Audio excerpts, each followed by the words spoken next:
So as there's a menu in front of the screen here, I'm going to do what Jeremy did earlier in the day and spend a lot of my time looking up at the screen, which is what I did yesterday. There's one important word I'm missing from my title. It should say bootstrapping a real working ASIC design flow, because that is what is important here. And of course, the long version of the title would be bootstrapping a real working, fully open source ASIC design flow, but we are at WOSH, so I take it for granted that everybody understands that this is going to be fully open source. So I'm going to spend probably half the talk just talking about the history of Qflow, which is the standard cell ASIC synthesis place and route flow that I've been working on since, what does it say there, 2007. So it's been like 12 years in development from the really early stages. And then I'll give an example of running Qflow through a project, but I'll go through that fairly fast, and then show you a few directions where we're going in the future.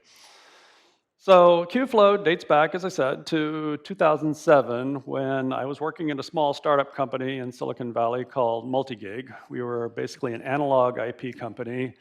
And for the first few years, we were doing mostly test circuits and things, and it was all analog. And after a few years, we started working on mixed signal systems. And for a while, that meant just a few digital standard cells, maybe a few AND gates or gates here and there, and we could do it by hand. But that quickly got up to hundreds of gates, and we needed a synthesis flow. I did mention we were a small startup company. That means we could not afford a Cadence license just for Encounter. And so we were looking for an open source flow. Our CTO at the time happened to be one Steve Beckew, graduate of Caltech, and he actually had a working little synthesis flow. It was really hacked together and sort of kind of worked with a makefile and a lot of care and handling. But if you knew exactly how to use it, you could get it to run. So he taught me how to use that. It was based on this set of tools called VIS and SYS from Berkeley, tools from back in the 80s, I think. I think at that time it had an early version of the Timberwolf that was pulled from another full chip flow called Octools, if anybody's old enough to remember way back when. And that got you through synthesis, got you through placement. Routing was another problem. I was doing routing more or less by hand for a while until that got out of hand. And by the way, I highlighted the second syllable of Steve Beckew. If you're wondering why it's called Qrouter and Qflow, that comes from Steve Beckew. So when the routing problem got to be a bit of a serious issue, I had the fortuitous incident of running into Frank Lean, who was making this proprietary router called LithoRoute, but he needed help with validating his software and wanted to use Magic's ability to read LEF and DEF files in order to do his validation. So I helped him with my open source tools, and in return, he gave me a free license to use LithoRoute for the company. And that got us through a few years. However, that had the very major problem that as far as Qflow being something that I wanted to put up on the web and give to the public, you can't give it to it if it has a proprietary part to it, and if you take the proprietary part out, then it's not a complete flow, and either way, it's just not worth it. So by the time that Multigig got sold to Analog Devices, which was back in 2011, Analog Devices didn't care about all this stuff, and they were happy to, or I should say they were generous enough to let me take all that stuff and make it open source. And so I went and wrote Qrouter just so that I would have a open source router that I could add to the flow and say, here is a complete end-to-end open source tool flow for ASICs. However, the tool flow for ASICs is for ASICs. It has to have some kind of foundry target. And just like I was spending a lot of my time yesterday talking about how to protect proprietary data, you can't just go put a bunch of proprietary standard cells in the open source tool flow that you're putting up online. So fortunately, about that same time, I found that there was these standard cells based on the Moses SCMOS process from Oklahoma State University. And so those went into the Qflow distribution, and they are still there. So for the history of Qflow from that point on, so I wrote QRouter in 2011.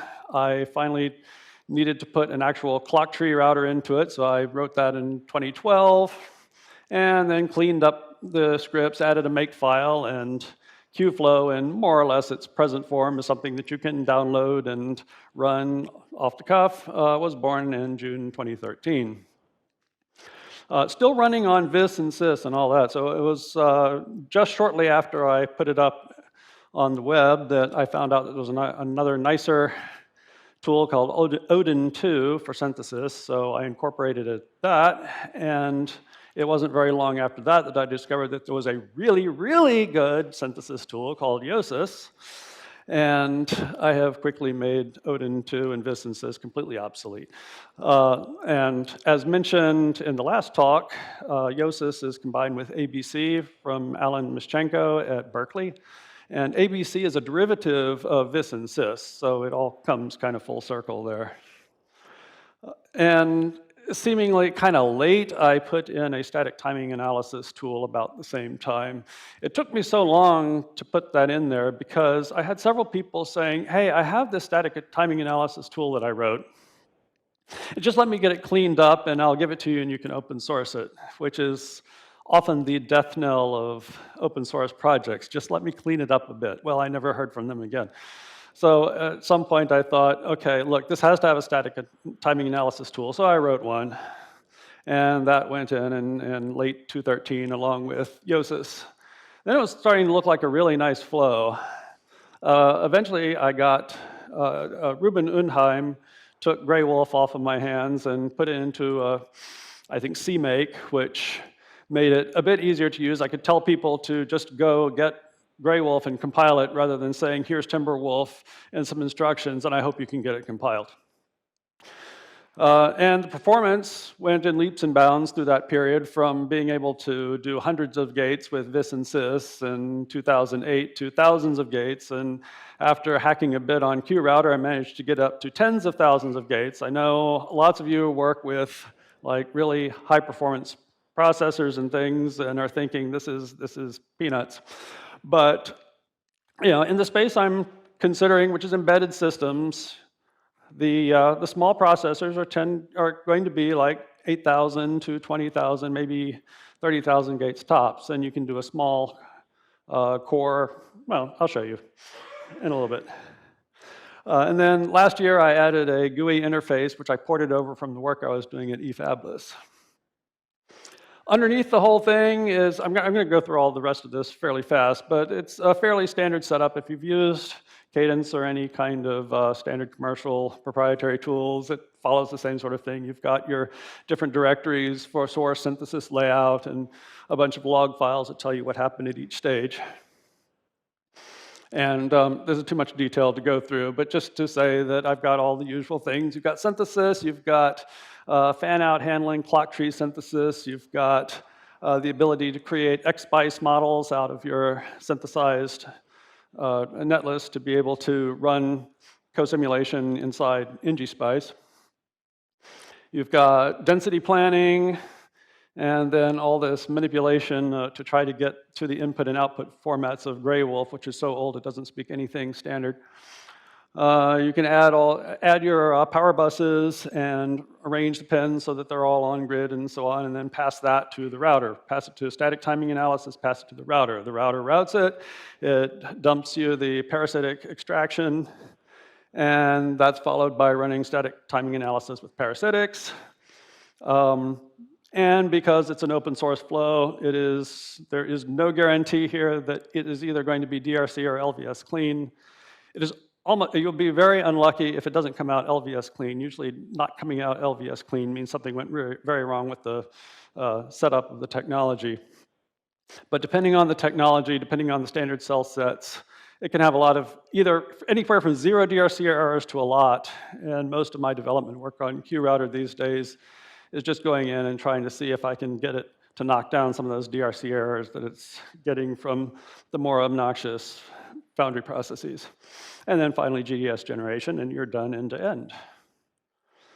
The GUI looks like this, fairly standard interface for a flow, so it gives you all the steps. On the right side, you can see all the settings that you can set from the GUI to affect the flow, and on the left side, you can look at after each step is done and see what went right or what went wrong. Not every setting in the thing is in the GUI, but you can always also run from the command lines. You can also just manipulate the files. That's agnostic to the GUI itself.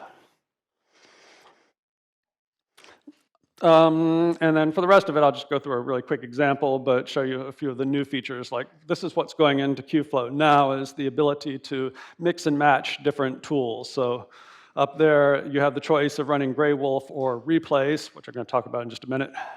Or for Vesta as the static timing analysis tool to something more professional like OpenSTA, which is also from the Open Road project, like Replace. So you run synthesis through Yosis, do all the gate resizing, add antenna tie downs. These are all the little bits and pieces that you have to make a really complete flow and are often missing from academic flows. There are so many things you have to think about, and generating clock trees, assigning fill cells. Sometimes you need decap, sometimes you need well ties and things like that. It gets complicated. For placement, right now with the Grey Wolf placement, I just have the ability to specify what the density is, what the aspect ratio is, and you're going to get a rectangle. There are ways to make non-rectangular layouts that's more complicated than the GUI can handle, but it can do it. For pin arrangement, I also have a little GUI. You can also look up the syntax in Timberwolf for pins and figure out how to do it on your own, but the easiest thing to do is just to hit the auto group button, and it compiles buses so that they're all together when it does the placement. This is what Grey Wolf looks like when it's running. This is also 1980s derivative technology. It's a simulated annealing algorithm. I did design the clock tree. If you wonder why the flow, in case you didn't notice, the flow doesn't have a clock tree synthesis step. The reason is I have the clock tree synthesis built into Grey Wolf. I have it set up so that you can, once you have built out your clock tree, you can specify that each of the buffers in that are permutable. So where simulated annealing usually works by you take two cells, you swap them, you decide whether your net is shorter or not, and decide whether to accept that or not. So in the case of the clock tree buffers, you take two clock tree buffers and you swap not the buffers, but you swap the outputs. And it decides whether that's an improvement. So gradually over the course of the simulated annealing, that migrates all your clock domains into very nice regions that are well balanced. And it's not an H-tree clock synthesis, but it is good as long as you're not getting up into the higher performance processes where the parasitics are becoming dominant. This kind of clock tree synthesis works just fine. For the post-placement steps, it adds the power bus. And then here's a sneak preview of what you get when you integrate from the Open Road project their placement tool called Replace. It is an analytical placement tool, so it runs a lot faster than Grey Wolf and will handle a lot larger size layout. Unfortunately, it doesn't have the clock tree synthesis integrated into the placement tool, so they have a separate clock tree tool, and I have not integrated that yet. That's upcoming. Once I do that, I can, you can download this and get much better placement. Static timing analysis is all fairly standard. There is no back annotation, so there's no timing-driven synthesis or timing-driven placement. The timing-driven is what you do manually. You go see, oh, it broke, so I'm going to have to go rewrite my synthesis script to make sure it doesn't break the next time. This is QRouter running the routing. And QRouter, again, is also based on 80s technology, which is the Lee algorithm. It's a maze router algorithm. I improved it quite a bit by doing this masking, in which I will generate trunk and branch structures for all the pins in a net, and then use the mask to restrict where the maze algorithm is looking. And that speeds up the maze algorithm by several orders of magnitude. Then you take the output of that for parasitic extraction, and you run that through your static timing analysis. And then you need to migrate, because you're not going to get guaranteed DRCs. I migrate it to an open source database for Magic. And then Magic, you can go through and manually fix all the DRC errors that are hopefully not many until that says 0. And then once you have saved that layout with the fixed DRC, then you can continue the flow. As I said before, you should be very unlucky if it isn't LVS matched, but that's also a manual step if you have to fix something. And then the final step is to generate GDS, and you have your layout ready to go to fab. Within the context of a chip, for which you'll need a chip assembly process. So this, in order to prove that Qflow is usable, you need to validate it somehow. I validated it by creating this Raven SoC processor, which Mohammed presented a few days ago at the RISC-V conference. And just to prove that it does work, I brought it. It is sitting on this board. It has blinking lights. You know it works if it has blinking lights, right? That's proof that, oh, there's also a display, but you can't see that from here. But you can see the blinking lights. There you go. This is a RISC-V processor. Thank you. By the way, running at 100 megahertz on a 0.18 micron process, using all open source tools to build. Yes, and I built the whole thing on the eFabless platform as a plug for my company. So here's a summary. I need to finish up because we're running behind time, but here's a summary of the recent development work. So I am currently working on, well, I've integrated OpenTimer, which is another STA tool that was available a little bit before the Open Road project. The integration of the Open Road project is a big thing. I didn't put a pointer to the Open Road project. You can find information about it either at, it's theopenroadproject.org is a good place to look for it, or it's on GitHub under ABK-OpenRoad. An interesting thing to look at. That's coming out of a DARPA project and is mostly headed up by a group at UCSD. And they're doing professional grade stuff, and I'm looking forward to integrating as much of that as possible. And other recent work is to move from the blif netlist format, which doesn't describe everything, to Verilog, which does, but is often a pain to parse. Move some of the housekeeping functions from scripts to executables, and then the next two things I'm going to talk about in the last two slides. And I've also finally gotten around to mirroring my repositories onto GitHub. Otherwise, they'd be at my home location of opencircuitdesign.com. And all the tools are also on eFabless. So you can, one of the best ways to use Qflow is just to get yourself a registration with eFabless, and the tools are there, all set up for XFAB processes. So one of the new things I'm working on recently is a floor planner. This is based on a new little tool that came out from Symbiotic EDA called PadRing that will generate, you give it a list of all the pads that you want, and it'll set up a nice pad ring for you and insert all the filler cells for you. I expanded that so that I've got a little GUI that I can use to move pads around from place to place and move the core cells around from place to place, and it will generate the configuration files that it needs so that there's a def file and a magic layout file at the end of that, and you can just run that again from the top. You have the configuration files in place, and you don't need to go through that again. So it's a useful tool for chip top-level assembly. This is being developed on the eFabless platform. Probably at some point I'll open source it as well. I mean, it is open source, but I'll put it up on the GitHub repos. And then another thing that I'm working on is auto PDKs. So you can set up yourself Qflow for a Foundry process, but it can be a bit of a pain because you have to get all these standard formats from the Foundry. And whether that's easy or whether that's hard really depends a lot on the Foundry. They each have their own methods of doing downloads, and it can be a royal pain to just find where these files are.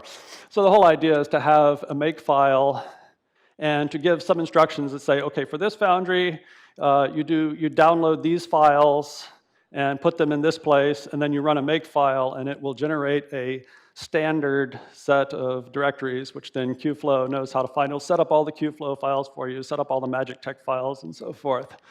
So it's a useful thing. Right now, it's largely prevented from being put up on the web because it would be empty, because it all corresponds to real Foundry processes. So I have to figure out a way to make it clean and available for people to use. And right now, it's mostly being used for eFabless. So for future development work, I think most of it's being taken up by integration of the Open Road project. I am looking forward to that, to making it go from 10,000s of gates to 100,000s and millions of gates in the near future. That's the hope.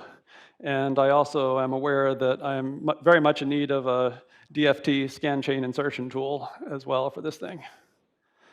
So Qflow and the tools it comprises are always free and open source, and thank you for supporting open source EDA tools. Thank you very much.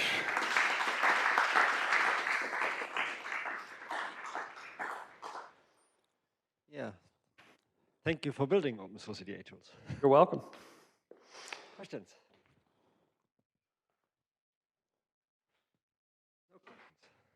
Oh, come on, you got to have questions. Okay. One doesn't always has a good question. So what about an open source RAM generator? Open source what generator? RAM generator, static RAM generator? Oh, there is, yes, I probably should have mentioned that. There is a project called OpenRAM. You were talking about RAM, right? Yeah. That is coming out of UCSC, Santa Cruz. And that's also on GitHub. I don't know the place to find it offhand, but if you just Google OpenRAM, you should be able to find it. Yeah, there have been several. There was also a presentation at FSIC, but it's coming along. I'm constantly talking to them, and I'm interested in doing a test chip sometime with OpenRAM, replacing what I've been using right now, which is, from my picture a few times. Yeah, you see the RAM cell there is proprietary from XFAB, and they won't even let me see the GDS, so it's just a big gray box there. Yes, I would love to replace that with a block made from an open source tool, namely OpenRAM.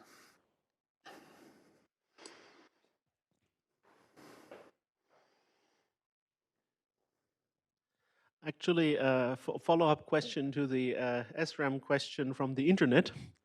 Some guys in Irkel, Toby Delbruck, asks about whether the RISC-V community has any decent DDR, what is it, DDR4 or 5 DRAMs, as I understand it. I'm just quoting the questions.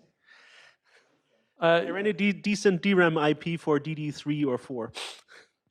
Well, the answer is I'm the wrong person to be asking that. There are a lot of people in the audience and yesterday who were, DDR4 is going to be way beyond the capabilities of what I'm working with, which is lower end Foundry nodes. You're talking about higher end nodes. The lowest end DDR I could probably do in, say, 130 nanometers. You're not going to see it in any project like this. But yeah, I'm sure the community is interested. I'm sure there are people. Yeah, go here. This is Christoph Meyer. Go descend on him if you're interested in the DDR4. Because Toby Delbruck said so.